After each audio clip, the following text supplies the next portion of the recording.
Hello and welcome to Spotlight by Amazing Workplaces. At Amazing Workplaces, we are on a mission to bring the best practices of organizations from all across the globe on a single platform. Our show Spotlight puts into focus established names in the corporate as well as the business world, both leaders as well as entrepreneurs, to engage with them in conversations about how they impact their organizations, their people, as well as the community through their endeavors. Today's Spotlight discussion focuses on Tarun Anand, an evangelist in the field of education. Tarun is the founder of Universal Business School, India's first green bee school, a bee school with a soul, and the only business school in India that is based on the 3E model of ethics, environment, and experiential learning. Universal Business School is Tarun's passion project, a social entrepreneurial venture that is ranked among the most innovative business schools in India. Tarun has had 24 years experience in financial services, entrepreneurship, and education. Prior to starting UBS, Tarun served as chairman and managing director at Thomson Reuters, South Asia. He was earlier the co-founder and global head of strategy at FX Market Space, an entrepreneurial venture where he led the business across Asia Pacific. Today, we speak to Tarun Anand on the changing requirement of skill sets in the corporate world, the need for B schools to enable students to be future ready for this requirement, and the pressing need for corporate organizations to come forward and work with B schools and students to show the way forward. Welcome, Tarun, to Spotlight. It's a real privilege to have you with us today. How are you doing, Tarun? Very well. Thank you so much for this wonderful opportunity. Really enjoying this amazing workplace episode. So looking forward to it. Thank you, Tarun. Thank you so much. So Tarun, today we are going to discuss about the changing requirement in the skill sets market. Yeah. So Tarun, the past 18 months or so have been a real learning experience for people all across the world, right from young children to students, teachers, and employees. A new way of learning and working has emerged, which could be a blueprint for the long term. So with you being in the learning space that impacts students as well as corporate organizations, I would like to understand from you as to how the skills market trends have changed in the past 12 to 18 months. And are we still looking at the same skill sets that we required in the past? If not, what are the skills that B school pass outs really need to display and learn in order that they are skilled enough to fulfill the changing needs of the corporate world? Yeah. Sure.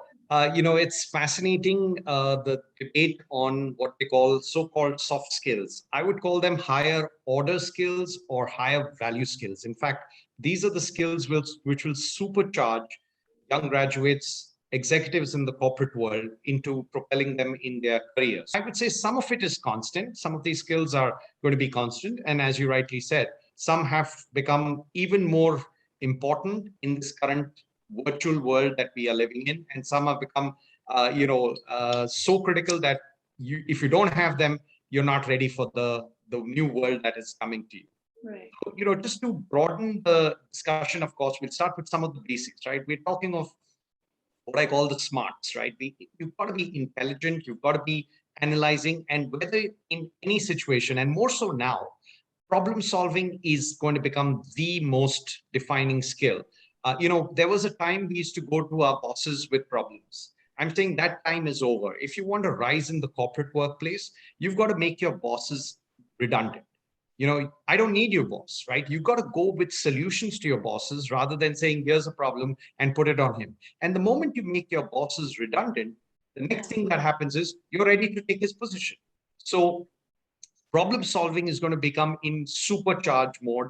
And that's the mindset I would like the young guys who are entering the workforce to just think, how can I solve problems, right? That's first. Communication has gone to a different level. It's, I would say, communication on steroids.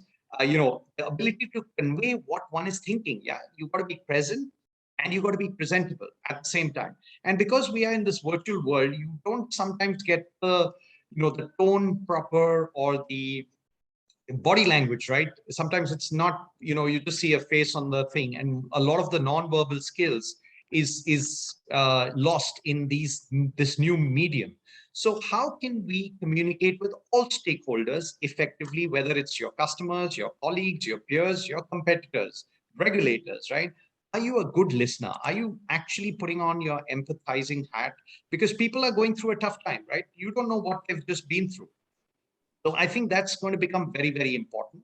Then the most important skill is collaboration, right? Because we are going to be needing to work with our colleagues, our peers, and no man can do everything. So you need to be able to understand the colleague, the peer, the boss, and that leans into the second skill of communication. How good a collaborator are you is going to define how far you go, right? And are you dependable? Can people depend on you as well, right? So dependability is going to become very, very important, especially in this virtual world where we are, talking to people around the world, and how can we make sure that we get work done from them? uh, I won't call this a skill, but drive, ambition, passion is going to be at the heart of everything. So it's tough times. It's the tenacity and the perseverance that you have, which is going to pull you through, pull your organizations through. So that never give up mentality is, I won't call it a skill, but it's got to be in your DNA. Now, the world is changing so fast, right? It's changing at a pace which is unthinkable. Businesses have transformed in months, right? Which take normally decades to do. So it's got to be very, very important. You've got to develop the skill of being curious, right? You've got to be a constant learner. You've got to keep investing in yourself. And I call this, continuous improvement. Every day you've got to say, how can I become a better version of myself? And that's what will make me better at my job and better at my contributions that I am giving. Uh, Also, since the world has changed dramatically, you have to build your risk muscle, right? You cannot say, this is the way things were. No, nothing is the same. Everything is changed. So all the rules have to change. And therefore, how can you take your organization, your teams across, is going to be the element of risk taking you are able to do that. Many times you will not have all the information. You've got to plunge into it. And I have the 70-30 rule. You will never know 100% to take decisions. If you get to 60, many high risk takers would at 60% take a risk, and some would say, okay, but not more than 70, because you cannot wait for all the information, because by the time you get the information, the world has changed. So there's no point. So you've got to be able to take that risk.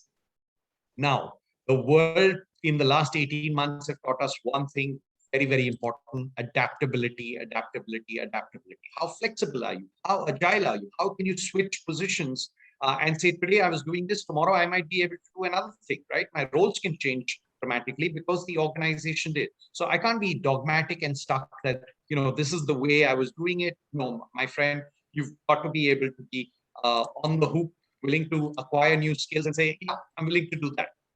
And appreciation for technology. Technology has saved the day for many people in many industries. So you can't be averse to that. And you've got to see how that digital transformation is going to change your organization, how you're going to get your hands around technology. So become a enthusiast in technology, because every industry is going to be impacted by the wave of artificial intelligence, machine learning, deep learning, neural networks. All of that is going to change every single thing. And so finally, I would say, you've got to, again, this is more an attitude, and I put a lot of emphasis in this, but these are trying times. People have gone through a lot of tough times, right? So you've got to, have this ability to bounce back from diversity. And so positivity has to be infused. When you're having a bad day at office, and we all do have a bad day, say the word, I'm having fun. Then figure out what's the fun part of it, what's the learning part of it, and move on. And so that you're ready to fight the next battle, because they're going to keep coming. Thank you so much, Tarun. I was just listening to, all the skills that you were talking about, and I was thinking these skills basically make you more of an entrepreneur. Yeah. Uh, Entrepreneurs would be having, all these skills of problem solving and collaboration and being curious and bouncing back, basically, risk taking. So today, if you want to be a good employee also, these are the skills that actually you need in the long run, right? So coming to our next question, Tarun, uh, we just discussed, about the new skills that are required. Now, with the changes taking place in the areas of learning and working, uh, how can B schools ensure that they equip students with skills that are in tune with the current market trends instead of sticking to teaching systems that are no more needed by the organizations? And what are the changes in the teaching methods that need to be adopted to make the students future ready? Very interesting. So we've been debating about this over the last decade, and it is absolutely clear and crystal clear that you're hired in the corporate world as what they call knowledge, skills, and attitude, right? And it's moving because knowledge is changing at such a fast pace that no business school can compete with that. Because 2 years later, you get out of business school, the world's changed, right? If people who got out 2 years ago and now, the whole world has changed. Every textbook has become rendered useless. So knowledge is going to change at a fast, but the skill is going to be consistent. So we tried a few things, and I'm going to share a few examples, if you may allow me. Yeah, We yeah. said, what we will do is we will create an environment of learning. And how did we do that? So we said, okay, let's talk of adaptability, agility, quick decision making, you got to take decisions on the fly. The world changed. And we immerse our students into what we call a global cross-asset environment, where we have live exchanges from 150 exchanges from all over the world, whether it's the New York Stock Exchange to the Tokyo Stock Exchange, flowing in. Students are given notional capital of $10 million.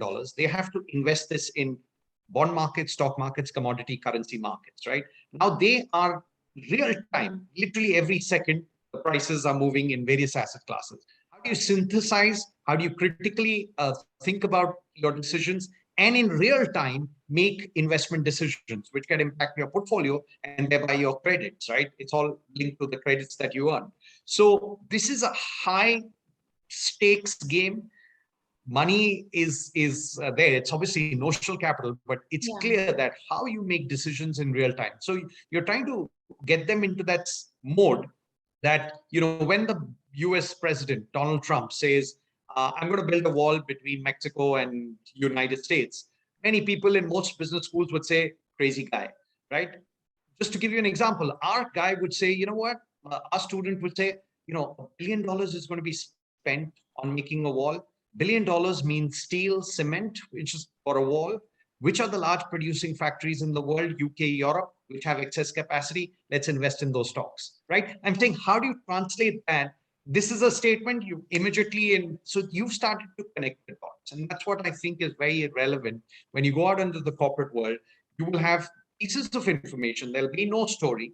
You've got to create that story. You've got to connect the dots and make decisions with not 100% information. So you've got to prepare them. Now, that's one thing. We also did something very unique. We had a company. We created a private limited company on campus with 100 employees.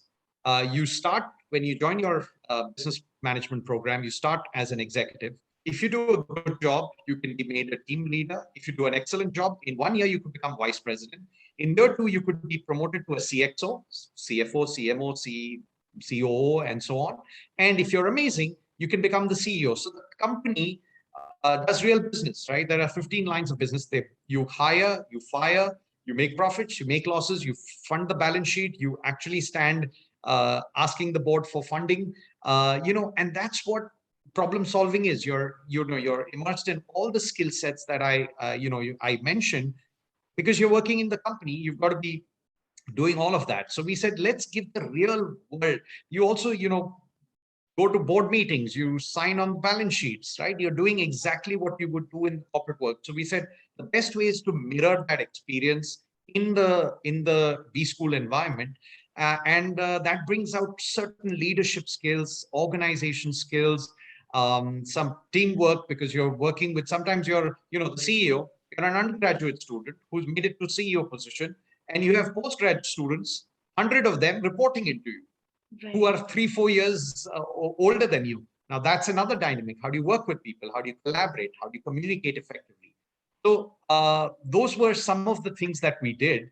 I think just share a few more examples, right? So we have design thinking, where we say, you know what, you've got to come in and through a multidisciplinary approach, you've got to solve a problem in India today, right?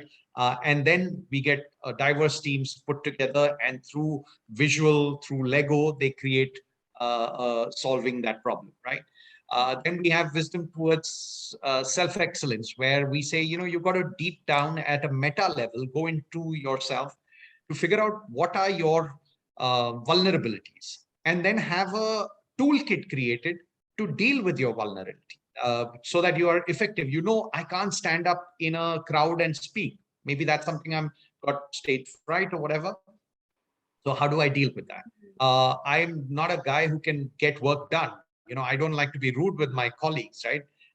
And then how do you deal with that? So these are life situations that you will face every day. You will have a boss who will say, Tarun, get this done. And you feel it's a waste of time. How are you going to deal with such a situation? Can you tell your boss, in a constructive manner, boss, these are such, without being aggressive, without being, intuitively tell him, this is the research I've put together.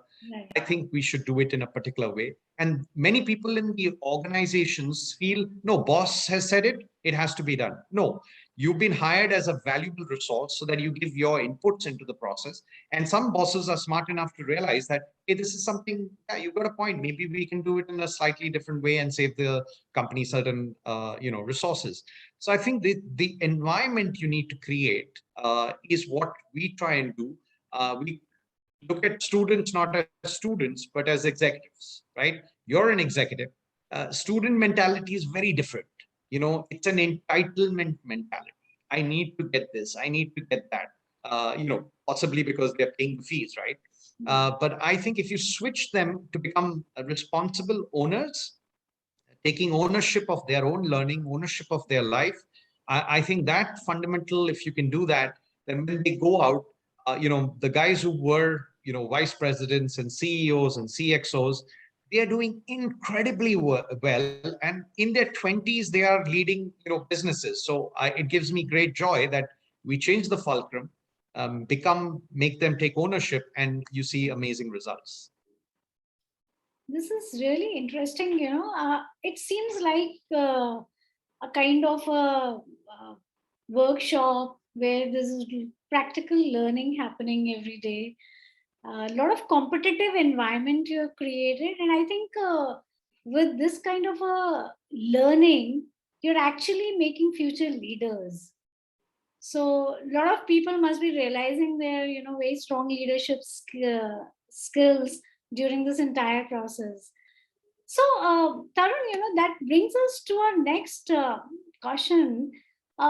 Since you are developing students in a certain way, and we see that students are, continuously preparing themselves to face the corporate environment. However, there's a gap in what students know and what organizations need. So, I'm talking about a general scenario. So, in this scenario, how can corporate organizations work in tandem with B schools to enable students to focus on specific skills that prepare them to face the corporate world with better preparation and understanding? So, besides, B schools changing certain things in the learning process, do you feel that the corporates also can, come forward and do certain things with the B schools, create programs or projects to help students, and B schools to perform better and learn certain skills which are actually required for the corporate world?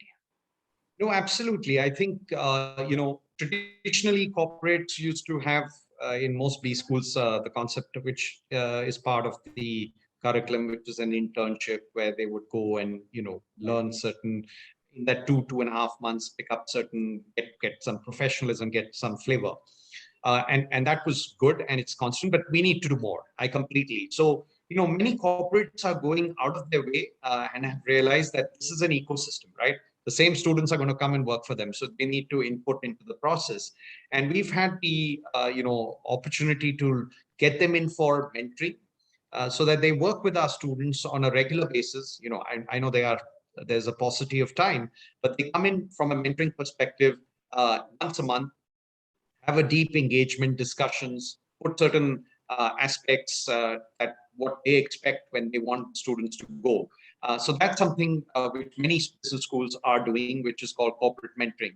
There's something interesting we have done through COVID, which was something which came out just out of um, what I call pro bono consulting.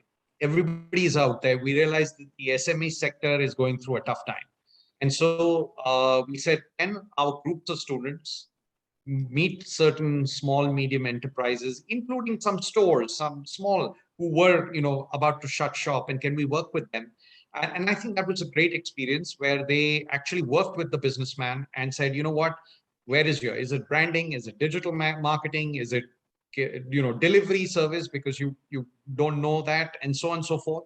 So that started the, pieces of doing consulting and doing project and without any payments. And we said we'll move that further to what we call CMAPs now, which is a collaborative multidisciplinary approach towards problem solving, where each and every one of our students has an opportunity to essentially go to a company for a month.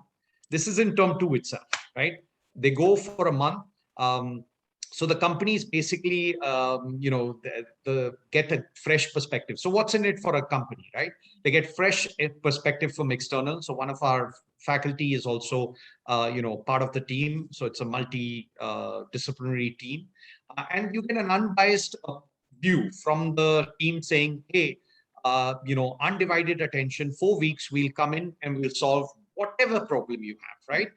We will do it through our resources in a data-driven recommendation we will provide to your thing, which is very important for our students.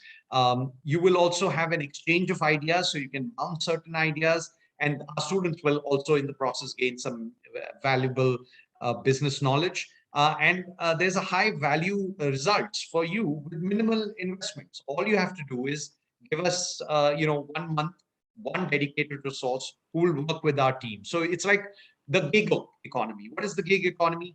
You Yeah. get certain parts of the economy to work for you, whether it's finding solutions to your problems, whether it's analyzing opportunities for you, whether you want to examine a marketplace, you want to increase revenue streams in a particular line, you're looking at expanding, or you have certain, issues with respect to your logistics, supply chain. So why can't we get the students into that world and support you in this direction? So I think, whether it's internships, whether it's industry mentoring, whether it's consulting, whether it's this what we call the action projects, live requests for problems, I think through all of these things industry becomes a very, very important partner.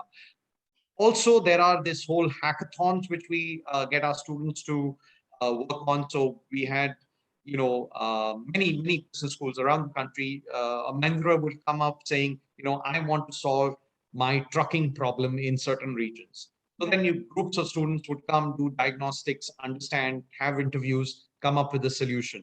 So I think there are several such opportunities where business schools and corporates can work hand in hand to increase the skill levels.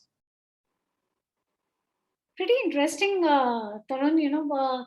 So you are actually taking your students way beyond and giving them the maximum practical exposure. And it comes like my question was, how can corporates come and help the B schools?